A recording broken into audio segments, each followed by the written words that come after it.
I came home 3 days early and found my husband sitting at the kitchen table staring at nothing, coffee gone cold. I said his name. He looked up and said, "Jessica, you're early." Not surprised, not relieved, just flat, like a man who had been slowly hollowed out and didn't know it yet. That's when I stopped asking questions and started taking photographs. The first time Daniel didn't pick up, I told myself he was in the garden. The second time I figured he'd fallen asleep in the armchair, the way he does on Thursday afternoons, phone face down on the side table, the whole world going quiet around him. The third time, that was a Tuesday, I was standing in the middle of a classroom in Asheville with 22 adult learners waiting on me, and something in my chest just stopped. Not my heart. Something else. The part of you that monitors the person you've been married to for 31 years without even knowing you're doing it. Daniel had never not answered for 3 days in a row. Not once. Not in 3 decades. I want you to think about that for a second. Is there someone in your life whose silence, just their silence, would tell you that something was wrong before a single word was spoken? I'm Jessica Perez. I'm 63 years old. I still teach part-time at a community college 2 weeks a month. Literacy programs, adult learners, people who came to reading late and arrived at it hungry. I was in Asheville for one of those residencies. Daniel knew. I left a casserole in the freezer, written the reheating instructions on a sticky note on the microwave door because that man, bless him, will absolutely set something on fire if left unsupervised with an oven. He knew I was coming home Friday. It was Tuesday. I changed my ticket and drove straight from the airport without calling ahead. 31 years. You don't call ahead, you just go. Our house looked the same from the street. That was the first thing I registered, and the thing that unsettled me most. Everything exactly where it should be. Daniel's car in the driveway. The garden he'd been working on since March, a little overgrown, but still his. Front curtains open the way he likes them. Normal. Entirely perfectly normal. And yet, I found him in the kitchen, sitting at the table with a cup of coffee that had gone cold, looking at nothing in particular. He looked up when I walked in and said, "Jessica, you're early." Not surprised, not warm, just noting a fact, like I was a piece of furniture that had been moved to a different room. I'd been married to this man for 31 years. I knew the difference between tired and gone. Has someone you love ever looked at you from very close and felt very far away, and you couldn't explain to anyone exactly why you were scared? I put my bag down slowly. I made fresh coffee. I asked him how he'd been, and he said fine. And I asked what he'd been doing, and he said not much. And I asked if Marcus had stopped by, and he said yes a few times, and his face did something when he said it. Not guilt, not shame. Just a kind of softness that wasn't his. Daniel is not a soft man. He is warm, yes. Funny, absolutely. But soft the way a person is soft when someone else has been making their decisions for them. No, that was not my husband. I went upstairs and I called Ruth. Ruth Gallagher is 61 years old and spent 22 years as a fraud examiner at a regional bank before she retired and declared herself done with other people's money. She's been my closest friend for 28 years. She picked up on the second ring. I told her everything. The 3 days of silence, the cold coffee, the look on Daniel's face. Ruth was quiet in the specific way she gets quiet when she's already 3 steps ahead of you. Then she said, "Jessica, how long has Marcus been coming by the house?" I said I didn't know exactly. A few months, maybe, since Daniel's back had been getting worse. Ruth said, "And who else?" I didn't have an answer for that. I told her I'd find out. What would you have done next? Confronted Marcus directly or watched quietly first? I've thought about this a lot since. I think the answer you give says something true about you. I watched quietly, not because I was afraid of Marcus. I watched because Ruth had said something before we hung up that I couldn't unhook from. She said, "What you're describing, the compliance, the flatness, the gaps in memory, that's not depression. I've seen it before. In clients. Someone may be helping Daniel make decisions he doesn't know he's making. She said it very carefully. I heard exactly what she meant. Over the next 4 days, I paid attention. Marcus came twice. Each time he brought a man with him introduced as Mr. Greer, a financial advisor Marcus had apparently hired to help Dad organize the estate. Mr. Greer was 60-something, well-dressed, practiced. The kind of man who uses phrases like peace of mind and protecting your legacy and knows exactly when to put a pen in someone's hand. Daniel signed things. He didn't ask me. He didn't ask what they were. He just signed. I photographed every document I could find. 11 pages over 4 days. Then I called Patricia. Patricia Vance has been my attorney for 14 years. She is 67 years old and approaches injustice with the precise, focused energy of a woman who has spent 4 decades watching people try to be clever and failing. I drove to her office and laid the photographs on her desk and told her everything from the beginning. Patricia looked at each page without speaking. Then she looked at me and said, "Jessica, do you still have access to your joint accounts?" I said yes. She said, "Don't touch them. Don't alert Marcus. Don't tell Daniel what you know yet." I said I understood. She said, "Good, because what I'm looking at here is premeditated, and I want every piece of it on record before we move." I remember driving home from that office and thinking this is the day my life divided into before and after. Most people never see that line coming. I saw it and drove straight at it anyway. Here's something I've never understood about people who do this to their own families. Do they genuinely believe no one is watching? Or do they just count on love being the thing that makes people look away? Ruth spent the next 72 hours doing something I couldn't have done alone. She pulled on the financial thread the way she used to pull on audit trails methodically without blinking. What she found rearranged my understanding of the last 6 months entirely. Marcus had been struggling since his divorce finalized in January.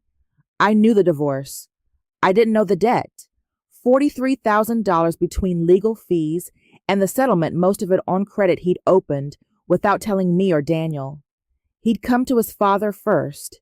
Daniel had told me nothing about this, which meant either Daniel had agreed to something he didn't want me to know about, or Daniel had agreed to something he no longer remembered agreeing to. Then there was Mr. Greer. His real name was Gerald Ferris. He wasn't a licensed financial advisor. He had 2 prior complaints filed with the state attorney general's office, both involving elderly clients, both involving document transfers. Marcus had found him through a Facebook group for adult children managing aging parents' finances. The 2 of them had been meeting with Daniel for 11 weeks. Ruth found the supplement. That was the part that made my hands shake. Daniel had started taking a new memory support supplement 4 months ago. Mr. Greer had recommended it, apparently sent Marcus home. With a bottle said it was something his own father had used. Ruth cross-referenced the active compounds with her old banking colleague, who now worked in elder abuse advocacy.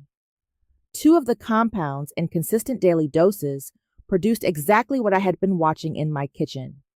Compliance, reduced initiative, softened judgment. Not enough to diagnose. Enough to exploit. He'd been sitting at that kitchen table signing papers. He didn't understand drinking coffee that had been making him smaller for 4 months and smiling at me when I called home because he still knew my name. That was the worst part. He still knew my name. When was the last time you realized someone you trusted completely had been in a room you didn't know existed? Patricia moved on the 72nd hour, but not the way you might expect. She didn't file immediately. She didn't send the police. She called me at 7 in the morning and said, "I need you to do something that's going to be very hard. I need you to act normal for 4 more days. I need you to understand what that meant. 4 more days of watching Daniel sign things. 4 more days of Mr. Greer's practiced handshake at my kitchen door. 4 more days of Marcus looking at me with that expression, the one that was trying to look like a concerned son, and landing somewhere just to the left of it. Patricia was building a trap, not a case. She wanted them to finalize the last transfer, the one that would move a significant portion of Daniel's individual trust into a holding account Marcus controlled, because once they did, every prior transaction became part of a documented pattern. She needed the pattern complete. I acted normal. I offered Mr. Greer coffee. I'm not proud of how well I did it. On the fourth day, Daniel signed the last document. Marcus drove away looking satisfied, in the particular way someone looks satisfied when they think they've gotten away with something. I waited until the car turned the corner. Then I walked to the kitchen table, sat down across from my husband, and took his hand. I said, "Daniel, I need to show you something." I put the photographs in front of him, all 11 pages, and the ones from the last 4 days on top. I watched his face while he read. It was slow. It was painful to watch. A man reassembling something in real time, trying to match these documents to memories that had been chemically softened into something foggy and agreeable. He looked up at me after a long time.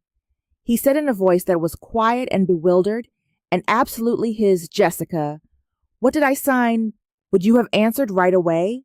Or would you have just held his hand and let him find his own way there?" I held his hand. I didn't answer right away.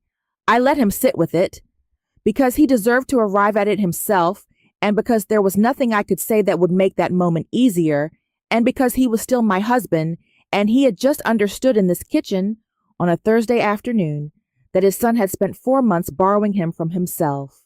He said eventually, "Marcus knew I wouldn't have agreed if I'd been thinking clearly." Not a question. A man who knew himself well enough to recognize his own absence. I said yes. He nodded once, and that was that. Patricia filed the next morning. Gerald Ferris was picked up at his office. Marcus was interviewed at home. No dramatic arrest. Patricia's choice, she said she wanted him sitting in his own living room when it happened.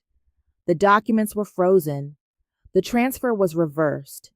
An emergency evaluation confirmed what Ruth's contact had suspected: sustained exposure to the compound in Daniel's supplement at the levels present in his blood work was consistent with the pattern of impaired judgment the documents demonstrated. Daniel stopped taking the supplement. The fog lifted not all at once, not dramatically, just gradually over the following weeks, like a room getting its light back one window at a time. 3 months later, I came home from Asheville again. Different residency, same drive. I called ahead this time. Daniel picked up on the first ring. He said, "Stop at the bakery, the good one. Don't get those almond things." I said, "You eat 3 every single time." He said, "I've never eaten 3 in my life. You're misremembering."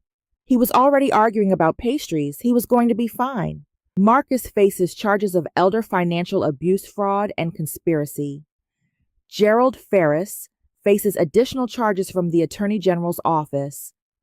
Patricia is handling all of it with the focused energy of a woman who has been waiting for a case this clean.